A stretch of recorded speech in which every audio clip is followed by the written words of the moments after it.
मित्रों, पर्यूषण साल में 3 बार आते हैं। आप जानते हो क्यों? कहते हैं कभी भी हमें किसी से भी 6 महीने से ज़्यादा वैर नहीं रखना चाहिए, क्योंकि वो हमारे अनंती बंध का कारण बन जाता है। और इसीलिए जब साल में ये 3 बार पर्यूषण आते हैं तो हमें सबसे क्षमा मांग लेनी चाहिए, ताकि हमारी ये जन्म जन्म के वैर मिट जाए।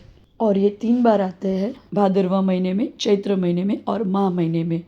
इस वक्त माह महीने के पर्यूषण चौथ से शुरू हो रहे, क्योंकि एक तिथि की कमी है और वो शुरू हो रहे 22 मार्च से। इन 10 दिन हम ज़्यादा से ज़्यादा धर्म आराधना करें, वो बहुत ज़रूरी है।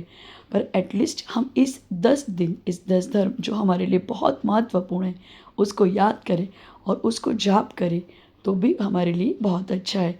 तो चलिए हम मिलके 10 दिन इस 10 धर्म के जाप करते हैं। और मैं आपको वो 10 जाप बताती हूँ। ओम ह्रीं उत्तम क्षमा धर्मांगाय नमः। ओम ह्रीं उत्तम मार्दव धर्मांगाय नमः। ओम ह्रीं उत्तम आर्जव धर्मांगाय नमः। ओम ह्रीं उत्तम सत्य धर्मांगाय नमः। ओम ह्रीं उत्तम शौच धर्मांगाय नमः। ओम ह्रीं उत्तम संयम धर्मांगाय नमः। ओम ह्रीं उत्तम तप धर्मांगाय नमः। ओम ह्रीं उत्तम त्याग धर्मांगाय नमः। ओम ह्रीं उत्तम आकिंचन धर्मांगाय नमः।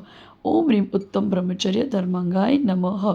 बोले पर्यूषण पर्व की जय। तो जपेंगे ना 10 दिन इस जाप को।